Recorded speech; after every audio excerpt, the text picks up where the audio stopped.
Hay varios mensajes de oyentes que preguntan si hoy conoceremos el resultado del concurso de cuentos. La respuesta es no. La respuesta es no, porque el jurado está caprichoso, se está tomando su tiempo. No. Últimamente estamos manejando una lógica, un cronograma que implica que, en este caso, el resultado va el viernes que viene, ¿no? El viernes próximo a la hora señalada estamos dando el resultado, que ya más o menos lo tenemos barajado. Pero lo que está haciendo referencia a Emiliano, que la forma que tenemos de grabar nosotros algunos de los cuentos que seleccionamos, que no son los ganadores, es poder grabarlos en el día de hoy. Quiere decir que si quieren venir, nos van a ver ahí grabando los cuentos que hemos seleccionado cada uno de nosotros. Si alguien tiene mucha ansiedad, ¿no?, viene acá y se entera. Y se entera, por lo menos no del premio, de la selección. De cualquier manera, anticipamos que, como siempre, ha tenido muy buen nivel y apareció la ciencia ficción en los concursos de cuentos nacionales. De una manera originalísima.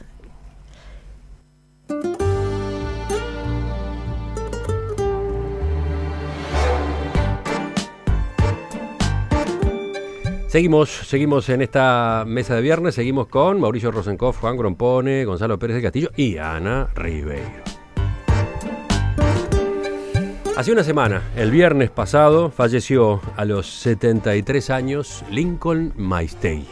Yo vengo evocando la juventud perdida desde hace por lo menos 30 años, ¿no? O sea, desde que empecé a pensar en mí mismo como alguien que ya no es joven, ¿no?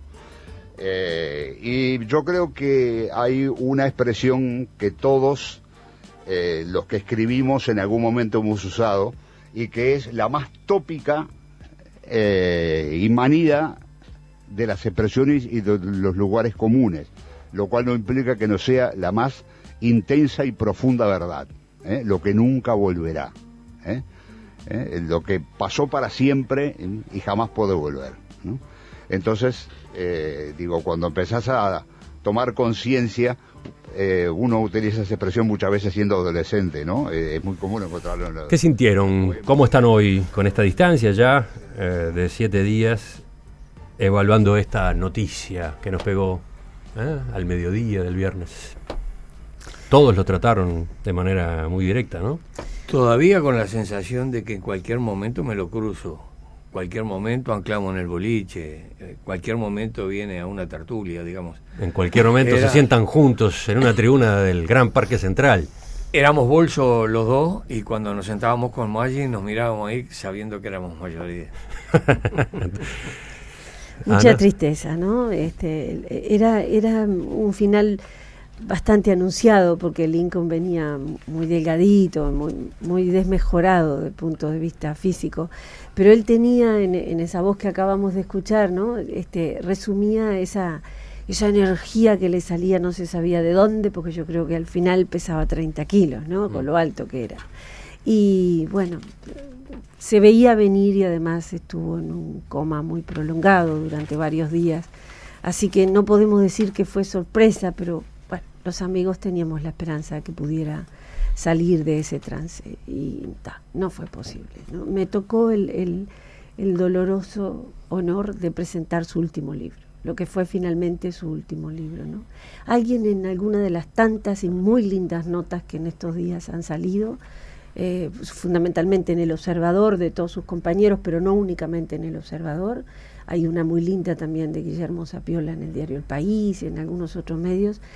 En alguna de ellas dijeron que su último libro había sido precisamente sobre cine, algo de lo que estuvimos hablando hoy, porque Lincoln era un adicto al cine maravilloso y escribió un libro sobre eso muy original. A cada una de las personas... A mí me entrevistó Lincoln para hablar de cine, porque justamente uno de sus últimos trabajos consistió en eso, en dialogar con una serie de nombres más o menos conocidos de la sociedad uruguaya, periodistas, futbolistas, políticos, etcétera, para preguntarles por su relación con el cine. Entonces, cuando te pedían una película, por ejemplo, que recordaras, pues todos apelamos a las matinés de nuestra infancia y a esto y aquello y lo otro, y él elegía una de las que habías dicho y hacía la ficha técnica, su visión crítica, su relato, que era siempre estupendo, porque en eso, como en tantas otras cosas, Lincoln era un hombre de una enorme ilustración.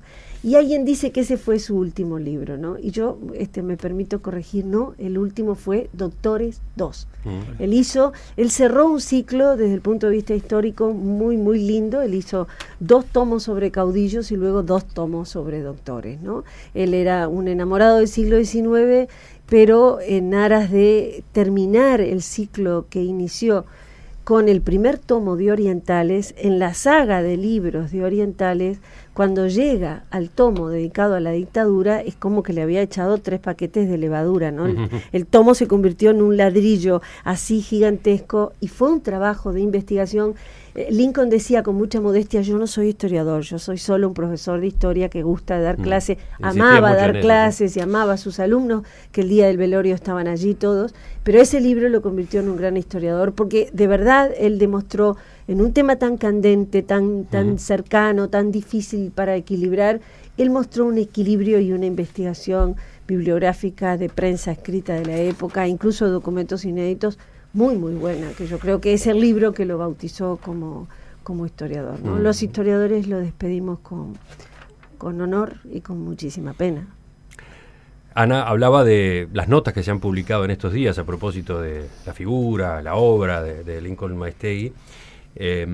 Habría que aclarar que la propia Ana escribió unos párrafos muy sentidos que están publicados en nuestro sitio en internet, en perspectiva.net, así como también escribieron Mauricio Rosenkopf y Juan Grompone, que compartieron con él tantas tertulias y mesas, ¿no? ¿Quién de los dos toma la palabra ahora? ¿Vas tú, Russo? Bueno, ya hablaste algo por el lado de la coincidencia nacionalófila, pero ¿qué más? Sí, una cosa, hay un trabajo, hay algo que hizo Lincoln, donde él se desnuda, se descarna. Él grabó un disco, fundamentalmente con la música de ese disco, hay como 16, 17 temas, letra y música son de él, incluye además con su música otros textos, La luna de Jacinto Vera, de Falco, hay un poema de Frugoni, pero no era para disquerías, era para los amigos. Lo presentamos acá, sí, en una tertulia. Y pero ahí cuando presenta en la parte de adentro del disco, primero tenía una voz, era músico, tenía un oído completo, tenía el piano de cola de su madre, lo tenía en la casa ahí en la calle de San José. En aquella entrevista, ¿te acordás que él contaba que en realidad en la vida él hubiese querido ser músico y cantante? Sí. Y tenía muy buenas condiciones, había ganado, por ejemplo, en Guitarreada, aquel programa legendario de Canal 4. Sí. Y esa vez el disco lo grabó, claro, cerca de los 70 años, con la voz cascada, desafinando un poco, pero él era consciente de todo eso y decía, no quiero que esta faceta mía se evapore cuando yo me vaya, quiero dejar alguna constancia. Esa era la gran preocupación de ese trabajo, porque lo dice explícitamente en la presentación, en el texto que acompaña el disco, donde dice que bueno, que cuando llega el punto final se sepultan los recuerdos, la memoria, los sentimientos, se sepulta todo. Y entonces tiraba esta piola como para enganchar la memoria de los que estuvimos en su entorno, junto a él. Vamos a escuchar cómo sonaba una de esas canciones. Sobre el oscuro mármol de la mesa, en el viejo café, tras la ventana, el viejo marinero languidece en un ensueño de tabaco y caña. De pronto es otro tiempo, es otro día, y al levantar su copa el marinero. Juan, ¿seguimos contigo? Bien, yo quiero recordar 2 aspectos que todavía no han sido totalmente mencionados. En primer lugar, era un ajedrecista. Y de primer nivel. Escribió una serie de artículos en El Observador que yo devoraba con fruición, a pesar de que hace 1000 años que no juego al ajedrez, ni jugaré más al ajedrez. Todo eso está en la pequeña nota que está publicada en la página web. La que tú escribiste y que está publicada en perspectiva.net. Y el segundo aspecto era sobre la música, no sobre su música, sino sobre la música clásica. Es decir, teníamos una gran afinidad, Mozart, en Beethoven, en la ópera. En la ópera, y compartíamos la rara propiedad de que nos gustara al mismo tiempo la ópera italiana y la ópera alemana. Cosa que es una cosa que no se encuentra fácilmente. He conocido pocas personas que amen al mismo tiempo a Verdi y a Wagner por igual, ¿no? Mira, en una de sus intervenciones en nuestras mesas, Lincoln se refería a su admiración por Mozart y a su pasión por la música en general, y lo hacía de esta manera.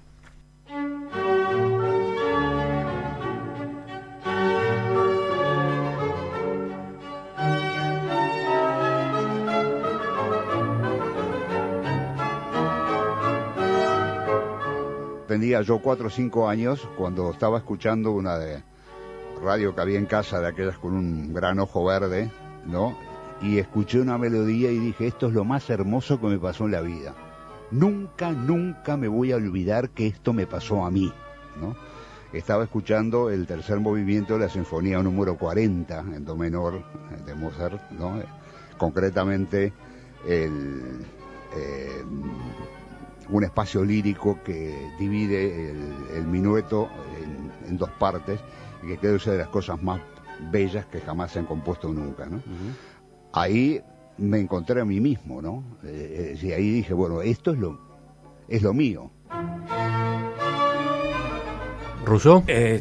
Mira, no daríamos, pero después tomamos algo. 3 veces el ruso. Yo todavía no hablé. Esto parece la mesa de los jueves. Pero ¿quieren un cronómetro, señores? Me dijo, pero te voy a garroñar para... la primera. Me garroñó 3 veces ya y ni siquiera me lo avisa. Me dieron la palabra para decir qué tenés que decir. No, mirá, no damos un panorama completo de Lincoln, que tenía un cuerito para cambiar, que 2x3 se desacataba. Yo contaba algunas de esas historias hoy más donde temprano. De pronto Ana se acuerda. Absolutamente pasional. Que Ana y yo lo tuvimos que sedar, porque habíamos ido para el boliche y tenía una tirria con el maestro Tavares y nos pusimos a discutir. Y yo lo quería matar. Entonces le sacamos el cuchillo de la mano. Oíme, entonces en determinado momento se enoja, dice, ¿y por qué le decís maestro? ¿Por qué le decís maestro Tavares? ¿Por qué maestro? Y Anita, con esa cosa profesoral, le dice, porque es maestro de escuela. Y ahí se sedó todo. Y apuré. Y ahora sí, Gonzalo. Mirá, cuánta expectativa. Yo, como no me dejaron, ya dijeron todo, voy a resumir todo lo que se ha dicho sobre este hombre, porque yo hubiera querido conocerlo mejor de lo que lo conocí, pero superficialmente. Pero tengo muchos amigos, entre los cuales algunos sentados aquí en la mesa, que lo conocieron muy bien. Y todos dicen, primero, que es verdad, que él quería ser músico. Eso es así. Y que tocaba la guitarra y la tocaba bien. El problema es que era poeta, que era un apasionado de Mozart y de la ópera. No sabía yo que tenía el mal gusto de comparar a Wagner con Verdi, pero bueno, ese es un tema. No comparar, quererlos por igual. Bueno, imposible. Que no es lo mismo. Era escritor, era periodista, cinéfilo, historiador, profesor, ajedrecista de nivel mundial. Jugó con Gaddafi. Jugó sí en los campeonatos en Trípoli, claro que sí. Pero, y no sé si no ganó, anduvo muy cerca. Era un político de convicciones firmes, tan firmes, Emiliano, que se animó a cambiar de partido, cosa que en el Uruguay hay que tener convicciones muy firmes para hacer eso. Y hay que pagar un precio. Ahora, yo me pregunto, todas estas virtudes juntas en una sola persona Y te estás olvidando deben ser, de una. ¿sabes qué? La única explicación que tiene esto, tantas virtudes, así, tanto talento en una sola persona, es, como en Vincent Van Gogh, un gran sufrimiento. Y puede tener que ver con eso de que vos decías, de nacionalófilo, acostumbrado a sufrir. Mirá, Mira la vuelta de tuerca. Qué genial. hablando de el posicionamiento político de Lincoln Maistegui, así hablaba él cuando se le consultaba cómo se definía en lo político, ideológico y partidario. Blanco, por encima de cualquier otra consideración, entendiendo por blanco una determinada visión del país, una determinada visión de su historia y de su trayectoria histórica. Desde mi punto de vista, y esto lo aprendí de mis mayores, de don Julio Casas Araujo, el autor de la letra de la Marcha de Tres Árboles, se puede ser blanco dentro y fuera del Partido Nacional. No todo el mundo lo entiende esto, pero yo cuando actué en el Partido Socialista, de lo cual no me arrepiento ni por un instante, y cuando tuve el privilegio de actuar hombro con hombro con gente como Vivian Trías, por ejemplo, o como siendo yo muy jovencito, como Dubra, o posteriormente como José Díaz, no dejé ni por un instante de ser blanco. Ana. Hay una dimensión que nos estamos olvidando, que algunos la señalan como obsesiva, y no sé si exactamente una virtud o quizás parte de algunas otras frustraciones que quizás Lincoln haya tenido en la vida, pero que a mí no deja de deslumbrarme. Era un hijo amoroso. Yo creo que el amor mayor de Lincoln en la vida, por sobre todas las cosas, fue esa madre, que entre esos preciosos documentos que esta semana se han escrito, estos testimonios y cartas de sus colegas, una me encantó, creo que la de Alvariza, en la que contaba cuando ganó muchísimo dinero jugando al ajedrez y decidió comprarse un auto espléndido y pasear a la madre por toda Europa y darle una vida de reina hasta que el auto se rompió, vio que no valía la pena ni reparar el auto, se había terminado el tour, dijo, ella vivió como una reina, dejó el auto en una esquina y se volvieron.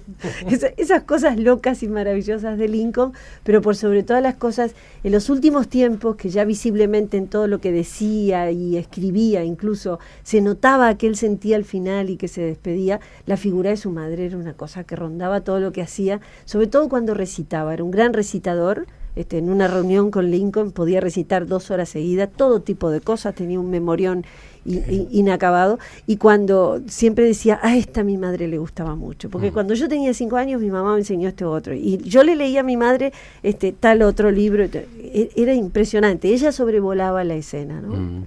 Y hay un aspecto de la vida de Lincoln que todavía no apareció en esta conversación. A ver. Y que curiosamente voy a introducir a partir de un mensaje de un oyente, Ricardo, que mandó un correo electrónico hace unos minutos. Él cuenta que no conoció totalmente la obra y la producción de Lincoln Maistegui, aunque lo ha seguido en todas las participaciones, por ejemplo, que tuvo aquí en Perspectiva. Tengo claro, se trató de una persona inteligente, culta, comprometida con sus principios, que defendió con vehemencia en cada una de las múltiples actividades que desarrolló, algo que sin duda cada vez se extraña más en la cultura uruguaya.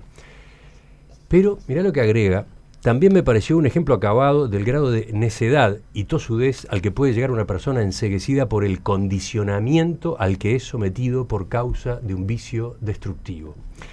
Y lo más triste, dice, es que empleaba toda su inteligencia y fervor tratando de demostrar su derecho, no solo a ser un fumador empedernido, sino también a que otros lo aceptaran sin restricciones. Ni siquiera cuando se podía ver afectada la salud de los demás. Una actitud que, pienso, en el fondo trataba de ocultar su imposibilidad de sobreponerse a un flagelo que era consciente lo llevaría a una muerte anticipada, como así ocurrió. Y termina así. Conozco ejemplos similares de mucha gente a la que estimé y que hoy se han ido por culpa del consumo de tabaco. Me gustaría que este caso de alguien con gran proyección pública sirva de enseñanza al respecto. No es admisible que por culpa de un mal evitable se pierdan vidas de gente tan valiosa para una comunidad, para un país. Tristemente tiene algo de razón. Él intentó dejar de fumar, pero bueno, fue más fuerte que él y al final lo convirtió en un enojo y en un derecho que defendía rajatabla y hacía como un llamado medio absurdo, ¿no? Matémonos con lo que se nos dé la gana. ¿Sabes otra cosa que no mencionamos, Emiliano, antes de que el ruso tome la palabra otra vez?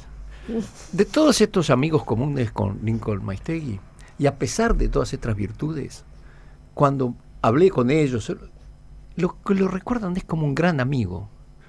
Porque normalmente una persona con todas estas características, termina siendo, yo qué sé, pedante, distante, creído. La primera cosa que te dicen es que perdieron un gran amigo. ¿Te puedo interrumpir? No. Pero ya terminé, así que puedes Como les comenté. Era para decirte, para saber si... Como les comenté, Juan, Ana, Mauricio han escrito columnas que están disponibles en nuestro sitio en internet a propósito de Lincoln Maestegui. Ahora se ha agregado el aporte de Gonzalo Pérez del Castillo, pero me parece que estaría bueno cerrar este homenaje que estamos realizando hoy escuchando a otro tertuliano de los viernes que también compartió muchas charlas al aire con Lincoln. Y estoy hablando, Caro, de Carlos Maggi. Me gusta muchísimo lo que hace porque tiene un don que viene de... Él dice que su talento musical era natural y su facilidad para contar bien de dónde viene. Es una de las personas que cuenta mejor que yo conozco. Si he tenido amigos que se caracterizaban por su capacidad de contar, por escrito y verbalmente. Uno de ellos, el más culminante, Paco Espínola. Pero Maestegui es un narrador de raza, todo lo que toca lo cuenta bien, y tiene una obra monumental que es Orientales, que es una historia nacional en 5 tomos gordos, donde está desplegada su capacidad de contar bien y hacer de lo que toca siempre una cosa interesante y profunda, importante, ¿no? Yo lo admiro mucho. ¿Tenés un aporte? Escribinos a enperspectiva@enperspectiva.net o envía un mensaje de texto al 55511, costo del SMS, 6 pesos impuestos incluidos. Ya seguimos en esta mesa de los viernes.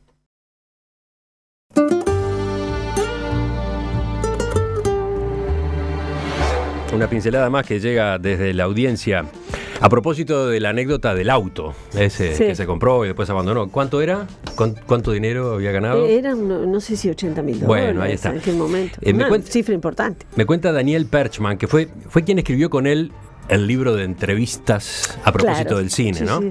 Bueno, Daniel me manda un mensaje contando que esos $80.000 los ganó contestando en un prestigioso programa español, un programa de preguntas y respuestas. Lo curioso fue que el tema que él había elegido era Mozart y lo rechazaron. Entonces cambió de tema, eligió zarzuela y ganó cómodamente. Sí sabría, qué fenómeno, por Dios.